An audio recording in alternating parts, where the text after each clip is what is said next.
Hi, I'm Linda. And I'm Sarah. Are you ready? Oh yeah, I'm ready. Let's get relational. Hi, and welcome to another episode of Let's Get Relational. Today, we are discussing how to navigate difficult conversations. Yeah, that's been a really big one in our lives, our relationship, and with people in our lives. Mm-hmm. So, the first thing I want to talk about for just a second is often when we start to think about having a challenging conversation, we think about what if, and they're all really bad.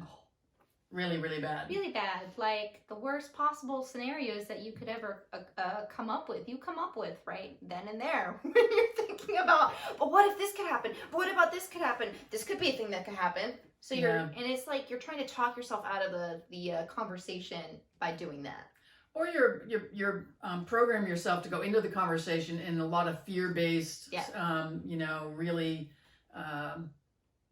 unhealthy kind of way to begin a conversation. So I had a friend once who said, instead of what if down, like what if all these terrible things could happen, what if you switched it to what if up? So what if it was a fabulous conversation and we both felt really heard and we felt like it was a turning point in our friendship or a turning point in our relationship that we were able to have that conversation. I remember a turning point with you when we were going through the breakup with your other mom. And I remember exactly where we were. We were at the house on Arlington, and I was standing on the step, and I had read a book about divorce poison and about what not to say to your child. And I felt like there was a lot being said to you that maybe in and of itself might have been true, but might have been stretched so that you were to think bad things of me. And so the thing what really stood out for me was I said to you, I am taking a stand for our relationship. And I feel like we've always had a really strong relationship, and I'm not letting that go. And so in order to work on that relationship, we have to spend time together. Because one of the things that was happening there was a struggle about, was she going to spend time with me and were we going to adjust our time because I was traveling for my work. And so that was a really pivotal place for me where I felt like you knew I wasn't going anywhere. Mm-hmm. You knew that I was going to be there forever for you and that I was not giving up on what we had. And so for me, the what if up was, what if that's a turning point in our relationship? What if that's a turning point in her knowing that she can always count on me, that I'm not giving up. And it's like, I'm not going anywhere. And that is what happened for us.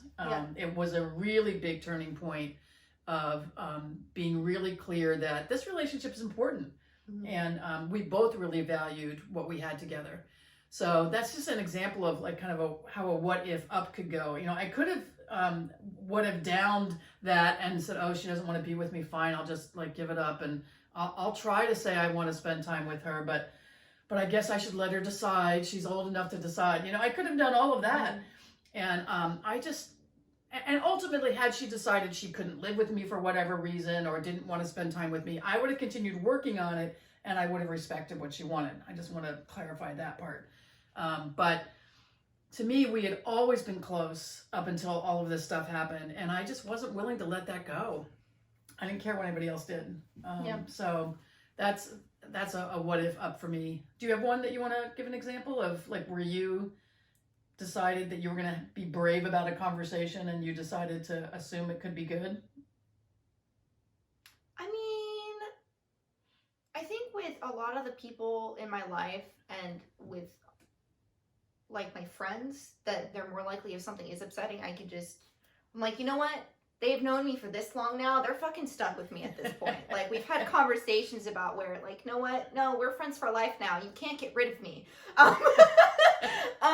So for the people in my life now, like, I know that, like, I can have a conversation that it's going to, like, I don't need to worry about being abandoned, because that is something that is a wound that'll happen. But because it's been so long and I know my friends, I also know that they'll listen to me. So I don't necessarily have that fear. It did happen more so in the last relationship that I was in. But I just kind of went into more of the what ifs of like, you know what? I stopped myself from even thinking what if. I was like, no, no, no, no, no, no, no. No, we're not just going to go there. We're just going to have the conversation. You can be nervous about it. We're going to have the conversation because it's important for this relationship to be able to move forward by talking about this. So that's more where I came to it. I was like, screw the what ifs because I know where my brain's going to go. So none of those.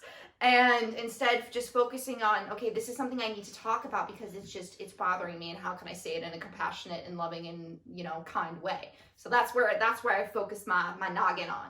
Well, and I think what you did was you stayed in the present moment. You didn't go to the future. You didn't go to the past. You stayed in the present moment. I need to talk about this. I'm going to stay present to what is coming up for me. I'm going to be kind and compassionate and loving, and I'm gonna do it. I'm just not going to hold back. I'm not going to let it fester. I'm going to take a stand. Whenever something did come up for me, like I pretty much told, for when I was in that relationship, I told like my partner pretty much immediately as it was coming up. I'd be like, okay, I am feeling a thing. I need to go handle it. Give me a couple of minutes or give me a few hours. I need to go deal with this real quick, and then I'll come back to you and talk about it. What I loved about what you were doing with that was you knew there were difficult conversations that had to happen. Yeah. Because it was a fairly new relationship. Mm-hmm. And you went away to look at what the trigger was. You just took a little time out, looked at what was being triggered in you, so you could have a very clean conversation with your partner. Yeah. And be able to just say, oh, this is what got triggered for me. It's my abandonment wound, or I was feeling like this, or I was really confused about this, and I have some questions, and how can we talk this through? Yeah. And it was a beautiful thing to watch. I didn't have those skills at your age. Nobody talked to me about most of this stuff at your age. I had a little bit of it, but not like you've had in your life.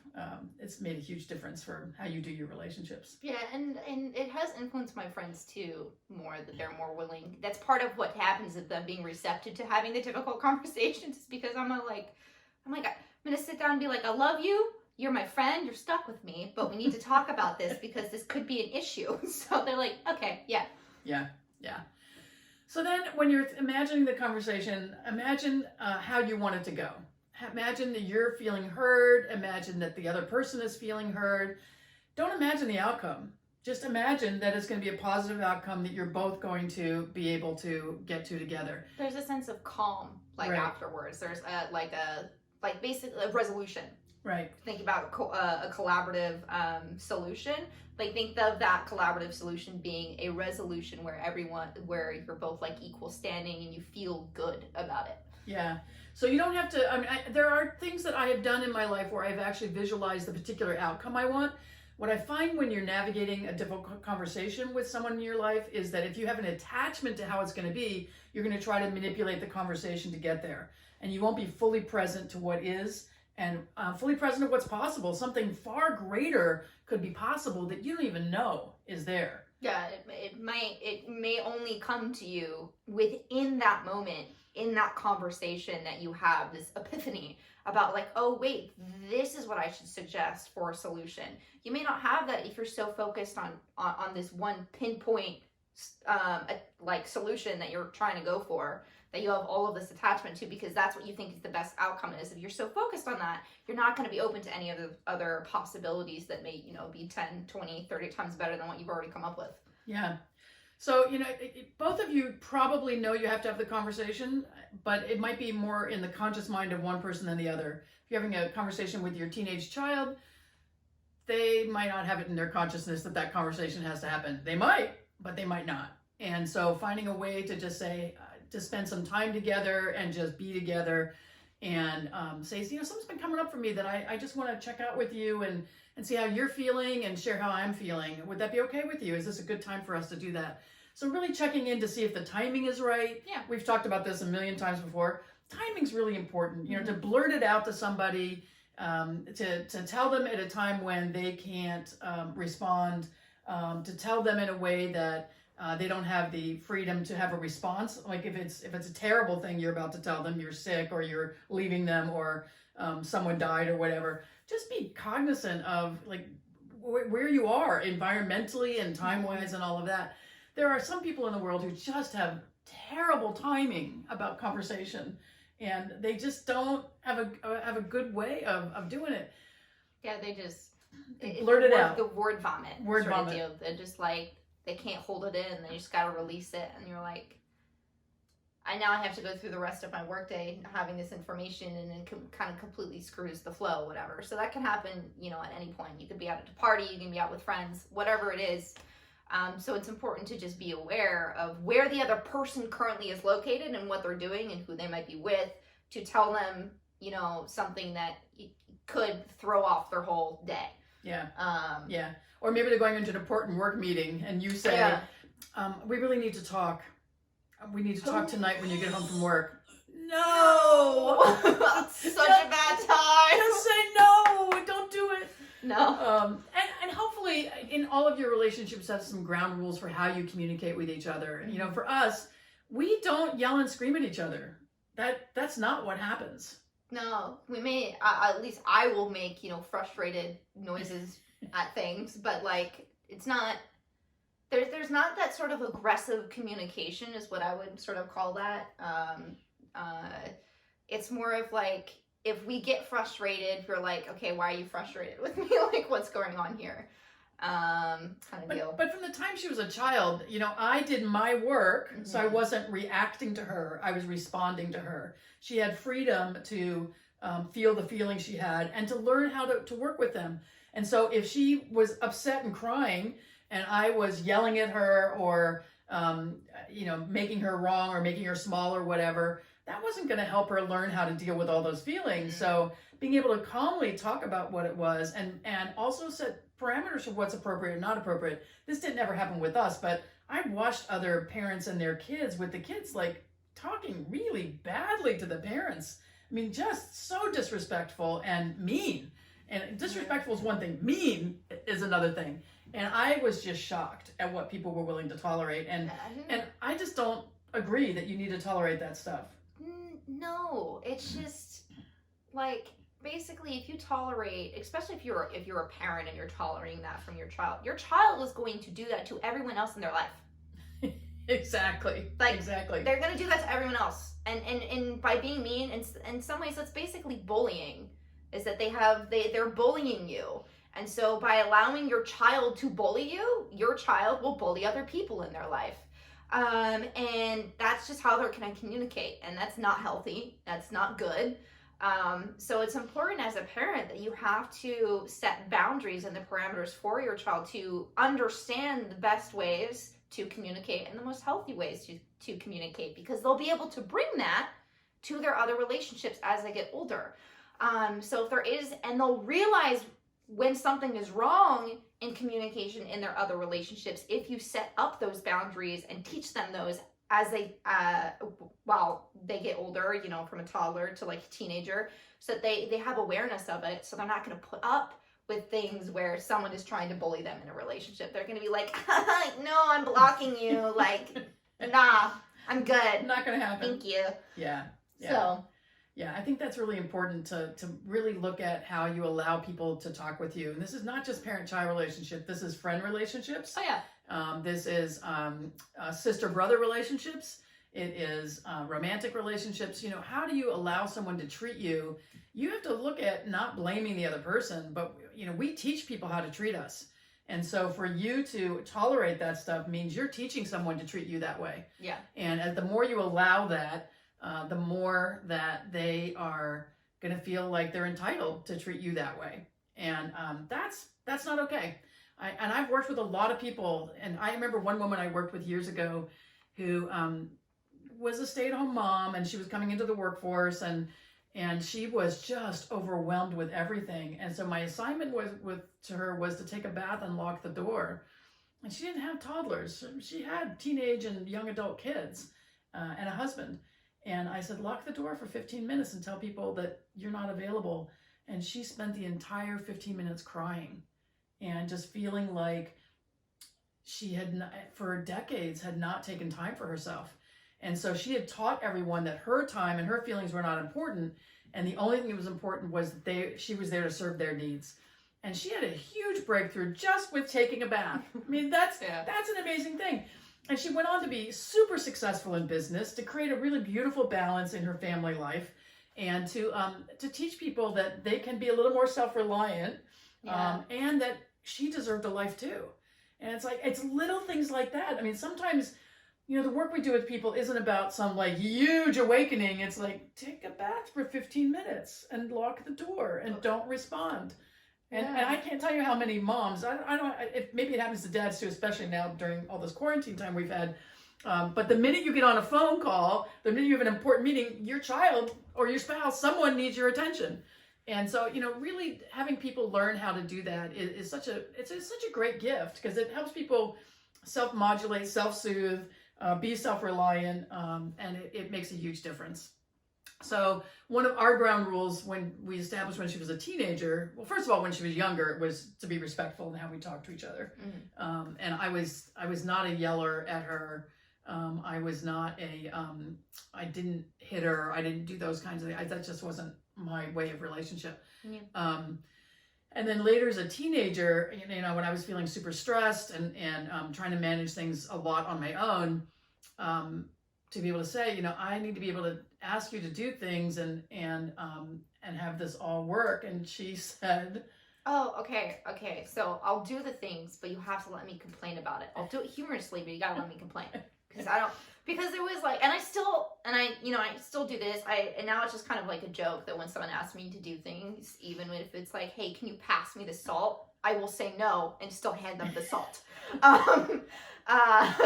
But it was something where I can get rid of the resistance that I had to doing whatever I needed to do. And then I learned to turn it around to my DTT time, i.e. designated thinking time.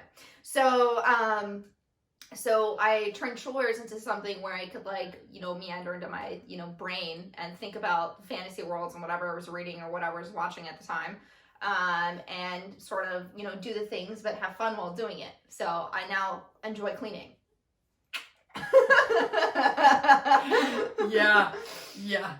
It was amazing, because I said to her once when she was fairly young, I said, why do you not mind doing this? And she said, oh, it's my designated thinking time. And she was a writer, so she's very creative, very, very much creating worlds in her head. And you know, conversation at the dinner table was, do you like silver hair and blue eyes better, or blue hair and green eyes better? That's what I was stuck on, my gosh. You know, in the old days. Yeah, it was hilarious. But she spent a lot of time imagining all of those things. So she turned those things that were responsibilities into ways that she could enjoy them. Yep. And I didn't influence that. I mean, the agreement was that she could complain, and she couldn't complain in a way that was gonna like feel like it was smacking me. No, I had to do it. It had to be like I had to giggle at myself, and she had to giggle like that. Yeah. That was how it needed to go. It would be things like, "Mother, no, I shall not do it." Yeah. Which I still do to this day. Because she does. And it's like, and then there are times when she's kind of short with me or I'm short with her, but the thing is, we practice so much about our communication, we get it, and we'll come back and say, oh, I'm sorry, I didn't mean to do that. That was really not my intention. And sometimes we don't even know we've done it. Yeah, and the other thing too is like we may notice something, and then I think sometimes too, like we also are aware when we have our own reactions to things. So if it's just when we're like, you know what, this is just my own fucking reaction, I'm not gonna say anything because this is my own shit I gotta deal with. Yeah. So like I do that, and I know she does that. So like we don't, if we have a reaction, sometimes we just close our own mouths and not say anything because it's like, it's just our thing. It's nothing to do with the other person. It's just us having a reaction. So we're like, you know what, zip it. We're good. Well, and the interesting thing is she speaks through her facial expressions, so I often know when she's having a reaction, but sometimes I let it go. And sometimes I'll come back to it later, and I'll say, I noticed you had a reaction about that. What was going on? Is there a different way I could have said that? Or did that trigger something that I'm not clear about, you know? And so it's paying attention to the other people in the relationship, you know, paying attention to how your friend is reacting. Paying attention to the number of times they say to you, I don't feel as smart as you. And it's like, wow, am I being a know-it-all too much of the time? You know, am I spouting off too much about what I know? Not that I'm doing it maliciously, but am I giving that person enough space to be able to share what they know? And is it something that I need to do something about, or is it something that's just going to be okay with the passage of time? Yep. You know. So setting some ground rules in your relationship communication in general, I think, is super important. And depending on the kind of conversation, you might want to say, I have something to say when you have that time, and I really want you to just listen for a little while. And then, because I'm feeling really nervous, and once I'm complete, I'll tell you that, and then we'll take a minute to breathe, and then you can tell me how you feel. Will that work for you? Yeah, because sometimes, if it's a difficult conversation topic, it might be difficult for you to even talk about. And you may not really want to bring it up because there's a lot of turmoil. You need to, but there could be a lot of stuff that's going on, a lot of feelings that you're going to have. So you could also just say, I'm going to do my best to explain what's going on for me, but I may need to stop and take a break and come back to it later because this is a really difficult thing for me to talk about and discuss with you. So I may need to take a couple of breathers before we can fully conclude this conversation. So, and that's part of taking care of yourself in this. You don't want to just bowl through this stuff a lot of the time. You want to be aware of what you're feeling and where you're feeling it, if you're having a reaction or the kind of, just the feelings that are coming up for you, and you want to honor them. And if it gets too much for you, if you feel overwhelmed, it is perfectly okay for you to step back, because if you're in an overwhelmed state of mind, you're more likely to probably say something that you might regret later, because you're not exactly thinking clearly when you're in a hyper state, overwhelmed, that kind of thing. It's best to just breathe, take a second, calm down, figure, out what's going on for you, and then come back to it, because you'll have a clearer head and be able to say things the way you want to say them. Yeah, and nobody can force you into having a conversation. Just remember that. That part of self-care can be someone coming to you and saying, I really need to talk about this, and you saying, this is not a really good time. Mm-hmm. I really need to wait. Could we talk tonight at 7? So don't just blow them off entirely, unless it's a relationship you don't care about. If it's a relationship you care about, say, I would love to talk with you about whatever it is, and I'm feeling just not up to it right at the moment, and I think I'll be okay at 7 tonight. Would that work? Mm-hmm. And if you're the person receiving that message, respect it. That's your self-care, is respecting the other person and respecting yourself, mm-hmm. and knowing that if that person cares about you, that they would extend the same courtesy to you.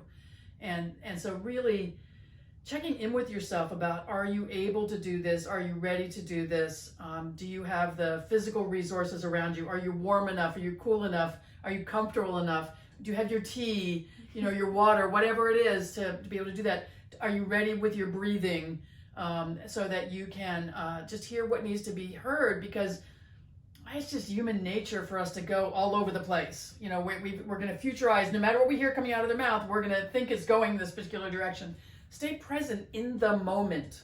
And the more you're able to stay in the moment, you're not deciding this means this person doesn't like you anymore, this person doesn't want to be friends with you anymore, this person is leaving you. You don't have to go all those places, but to stay present in the moment allows you to really hear what that person is trying to say.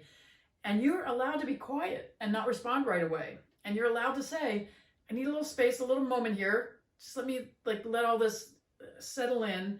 And I might need to ask you a couple questions. So, ask for clarification. I can't tell you how many people have made assumptions about things. I mean, crazy assumptions without checking out the truth. And a lot of people aren't really interested in the truth. They're interested in manipulating their way to get the result they want. Mm-hmm. And so the most important thing about navigating difficult conversations is staying present to what is for you, mm-hmm. and hearing what is present for the other person, the what is for them. And that, if you did nothing else in a difficult conversation, just stay present to yourself, then ask clarifying questions of the other person, that would change the planet. For people to just take in what the other person said and say, wait, I get this part, I think you mean this. Is that right? Okay, cool. Now, this part, I'm a little confused by this. Are you saying that you like lima beans better than green beans? And you really don't ever want to see another green bean on your plate? Oh, no, that's not what I meant. I really meant that I prefer this, but I don't mind on occasion having the other. But it's like we get so tight and scared, and we start operating from up here. So the more you can breathe and ground yourself and know that you're okay no matter what. So no matter whether you're the person delivering the difficult conversation topic or the person receiving the difficult conversation topic, to be grounded and open and feeling love. And that's one of the things I wanted to say earlier when we talked about begin with the end in mind. If the end in mind for you is that you're ending this friendship or the relationship or whatever, then do it as compassionately, as kindly as you can. Yeah. And if your goal is not to end the relationship, do everything as compassionately and kindly as you can. I think if we added compassion to our daily meditations about how can I be more compassionate to other people. I had a situation with a friend the other day where she was going back again to this relationship that's very emotionally abusive. And I was really, in some people's minds, a little hard on her, but really asking her, what was she getting from that? And so I took responsibility the next day to go back and say, hey, I'm just wanting to know how you felt about what happened with that person, because that was related to the conversation, something that the person had said to her, which was incredibly emotionally abusive. And I said, and how you felt about our conversation, because there were a few of us having the conversation with her. It wasn't just me.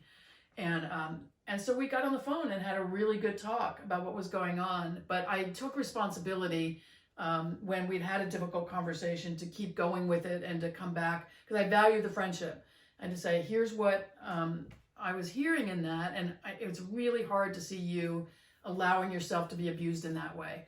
And so I hope you get that that's where I was coming from, and just trying to understand what you're getting from it. And in the course of it, I heard how hard the pandemic has been on her and the quarantining.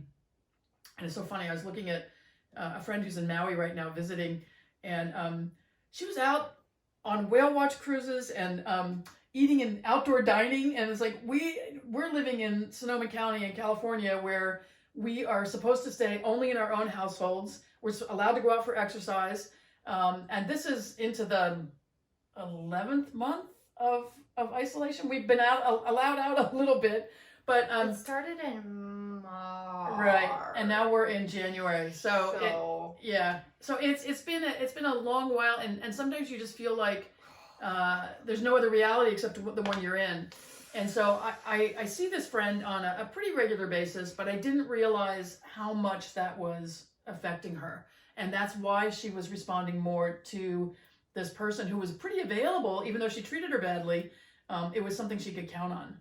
And that was, so my difficult conversation was coming back and saying, I know I was really direct about a lot of the things I said, and I just want to check and see how you're doing.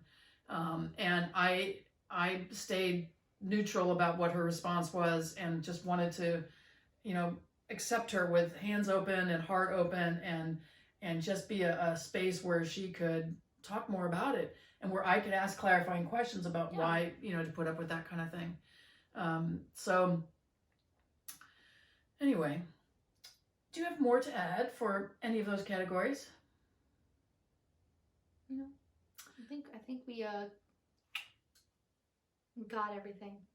So to recap, just for a moment, is to do your what if scenarios in a positive way before you're having a difficult conversation. Or stray from thinking about the what if scenarios and settle yourself into the present, so you're not thinking about the past or the future, that you're just focusing on, each moment, second by second, minute by minute, as you go through the conversation or figuring out to the conversation. Right. And if you're like me and it's hard not to imagine those things, you can write it out, you can talk it out, and you can write down all of the negative things that could happen, but be sure to write down all the positive things that could happen too, and imagine the positive things. And then when you get into that conversation, exactly what Sarah's saying, begin with the end in mind. Be present, and be compassionate and kind. Don't be attached to the outcome. And honestly, some of us are attached to the outcome. If I'm really in love with someone who's about to break up with me, I'm kind of attached to not getting broken up with. But the truth is, what I want to be attached to is the highest and best for each of us. And that's really how I strive to live my life. So I'm going to be devastated if I don't want to be broken up with. But ultimately, I don't want to be with somebody that doesn't adore me and want to be with me and like thinks I'm number one. Yes. Right? You know? Very important to just be aware. Yeah. So set some ground rules in your communication. Don't wait for a difficult conversation. Be able to talk about, hey, when this happens, how can we talk about this?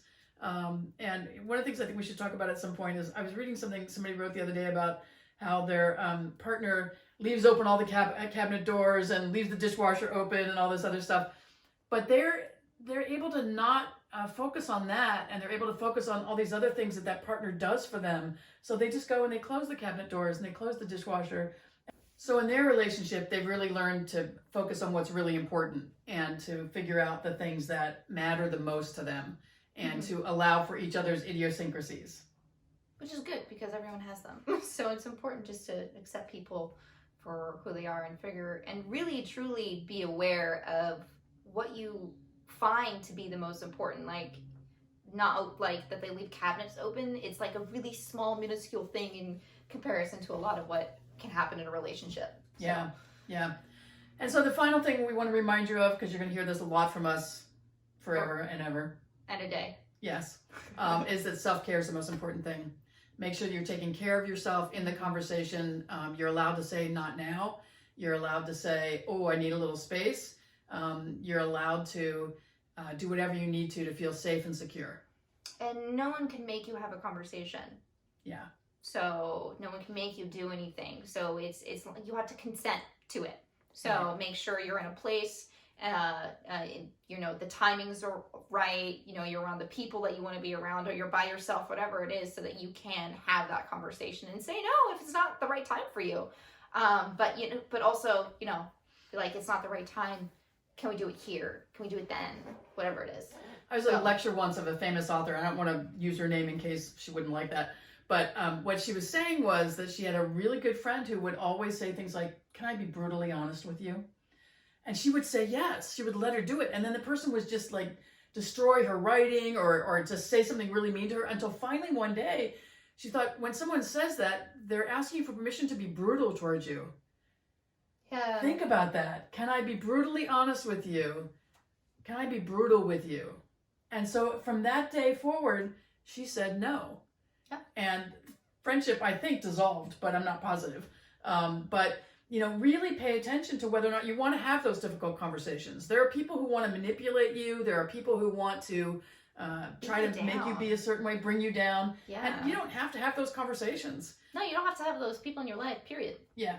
And sometimes we have those people and we don't want to get rid of them, but we just don't want to have those kinds of conversations. Yeah, so you have options. You don't have Yes. to keep them in there, in that certain circle that you have. You can push them out to your outer ring so you don't have as much interactions with them. It's just take care of what you feel when people speak to you and whether or not you want them to be speaking to you often.